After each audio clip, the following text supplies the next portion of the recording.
Hello dear Truth Warriors, and welcome back to the channel. Over the years I have visited very many spiritual weekends, spiritual talks, spiritual retreats, and oftentimes it was to support colleagues who were organizing these events and just having a wonderful, enlightening, growing time with them. And this is also my line of work, of course. I am a spiritual life coach, so I attend very many of these events. However, I have seen in also very many of them that there is a lot of love and light bypassing, which dismisses the victim's trauma. And this is what I'd like to discuss today. Probably you have been through it. I know I have been through it. I've seen it. And that's not to knock those who are truly, those therapists and coaches who are truly working from authenticity. They are all about love and light, but they do it in such an honorable and loving way. Then there is the other side who poses as someone who is filled with love and light and filled with spirituality, but they do dismiss the victim's trauma. This happens so very often. So I have just taken notes. Over the years, I would take notes about what I saw, what I witnessed, what I experienced, and I've sort of taken some of the information from those notes and made new notes in order to make the video. So the title of the video, of course, is Love and Light Bypassing When Spirituality Gaslights Trauma. This happens so very often. And it's love and light bypassing is when the toxic therapists and coaches use positivity, enlightenment, or spiritual concepts to totally deny, dismiss, degrade the experiences of the traumatized person. And what I've often heard are they're very common phrases that spiritual narcissists will use. And a few of them are, everything happens for a reason. Now, I had a period in my life where I used to believe this, that, going through difficult times, challenging times, going through narcissistic abuse, I thought it's all happening for a reason. To some extent, that may be the truth. But these phrases are used to totally undermine your experience. When someone says to you, everything happens for a reason, when you have been at the receiving end of sexual abuse, of intimidation, of manipulation for years on end, of being terrorized. I've spoken to so many people who have gone through extremely terrorizing experiences, physical, mental, emotional. That is no way to go about it when someone says to you, everything happens for a reason. The reason is usually found when you have done your inner work, when you have gone through the spiritual growth and you get to the end of the tunnel where there's light, where you have healed yourself. Then you can look back on some of the experiences and say, okay, so the reason that I experienced this or that was because I needed to be more self-accepting. I needed to look at what I was doing to maintain certain relationships. That can be the reason. But victim blaming, when saying to someone, this has happened for a reason, when so many people I've spoken to, again, have been through such horrific experiences, that is not helpful. It's not loving to say that to someone. It's, growth, healing from narcissistic abuse is a whole process. And everyone is at a different stage in their process. So say that someone visits one of these spiritual weekends or healing retreats and they are told, well, look for the reason, when they're just at the beginning of their journey. That is so painful to hear. Again, the reason can only be found after doing years, sometimes months of spiritual growth. And then you can find the reason. But when that wound is still raw, That is not something you want to hear. Another phrase is just raise your vibration and let it go. Not helpful, not at all. Because again, if you are at the beginning of your healing journey, there is no way you can simply raise your vibration. Raising your vibration is again doing inner work, redefining yourself, coming to terms, accepting your authentic self, healing the wounds that were afflicted upon you. When you have gone through all those stages, that's when your energy, your frequency is raised, your vibration is raised, not at the beginning of your healing journey. And that also ties into the next phrase that I've heard very often from toxic coaches and therapists is you're attracting this because of your energy. Well, you know, again, when you are at the beginning or in the middle of your healing journey, you are filled with pain, with sadness, with distress, with PTSD. You are filled with all of these things that it's a natural response to feel down, to feel low, to feel like you're never going to overcome this. So your energy is, of course, going to be low, especially if you've been through months or years of abuse. Your energy will be low, your physical energy, your mental energy, and your spiritual energy. So again, this is a process.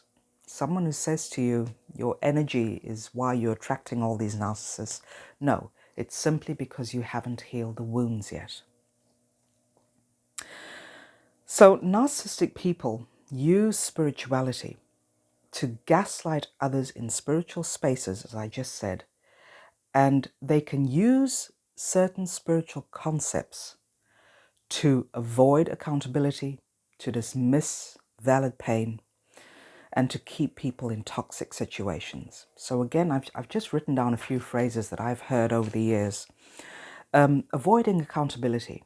So the narcissistic spiritual person will say to you, or may say to you, you're too low vibe for me.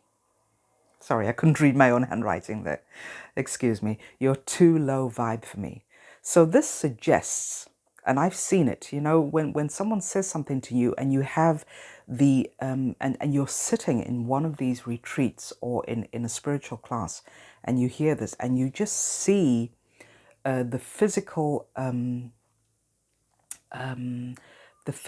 matching of this phrase. It's done in a very arrogant tone. You're too low vibe for me. It's suggesting that they have reached enlightenment, that they have reached enormous high vibration, and that you're just a little person who needs to, come on, you know, pick up your speed and get to the same level that I am at. That is what it suggests, and that is the way that's the way I interpreted it when because I've heard this so many times. I interpret it in this way, and it's the look that is given, which suggests that you are just a low soul who needs to get your act together. It's not helpful, it's not loving, it's not compassionate. And by using these concepts, they dismiss valid pain. Going through abuse will cause pain, period. So your pain is always valid. And oftentimes, again, phrases I've heard, your suffering is just an illusion. Hell no, it isn't. It isn't just an illusion. You have been through horrific experiences. So you are not imagining this, you are not making up stories about this. This is something that you truly experienced. So it is not an illusion.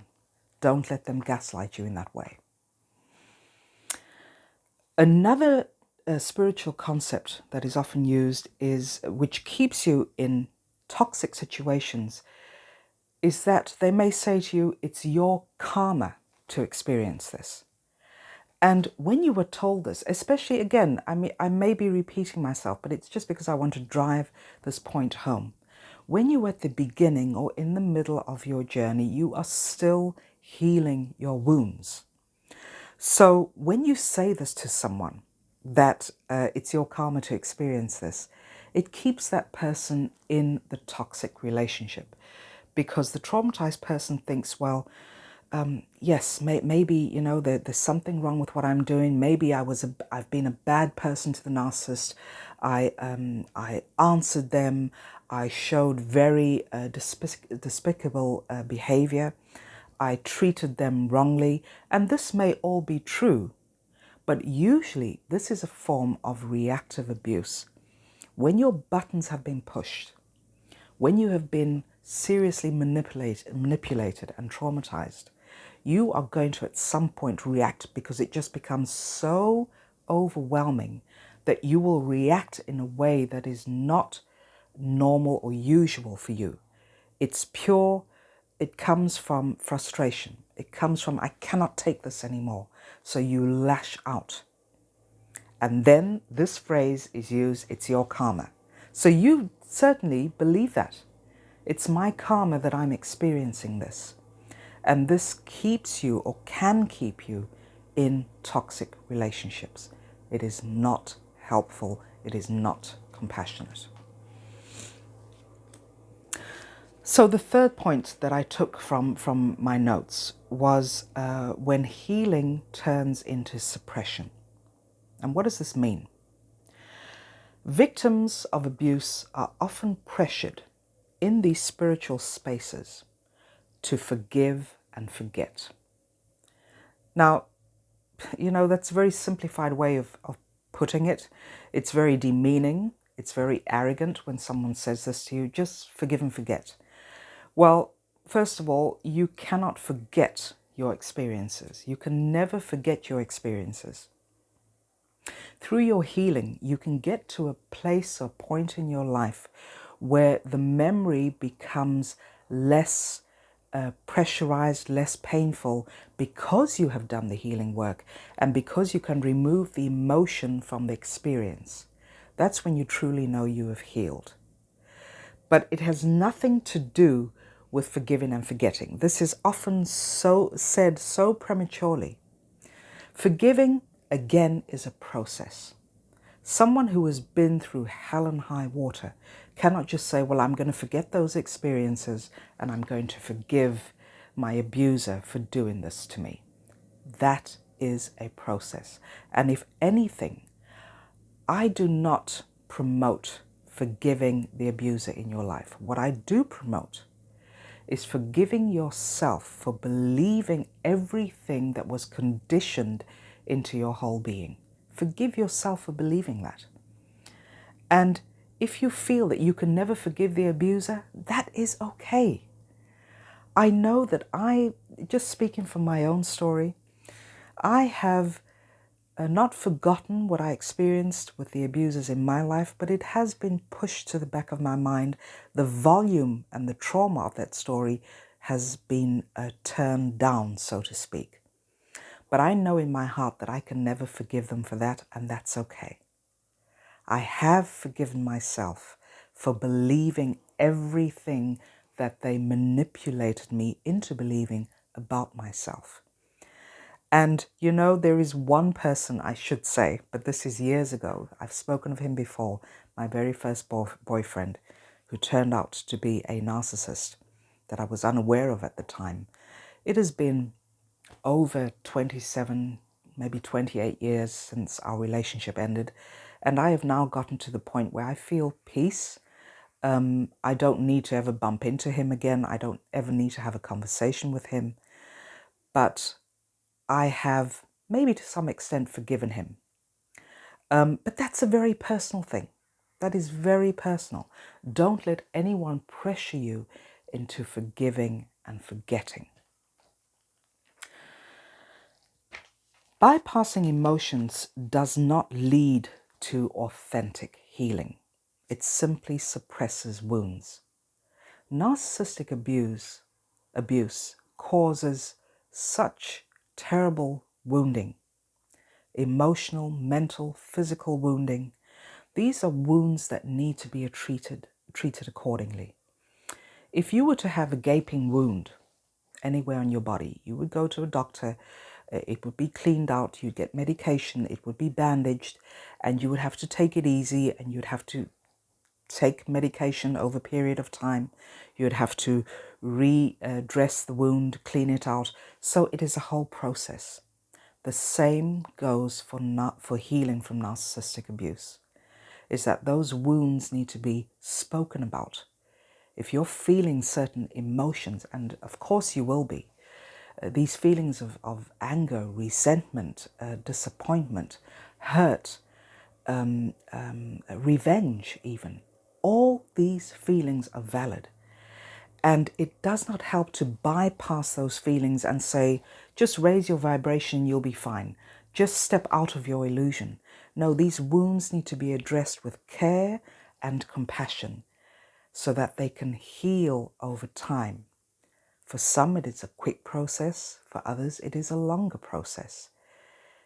Everyone has their own personal process. You cannot be pressured into healing within a certain amount of time.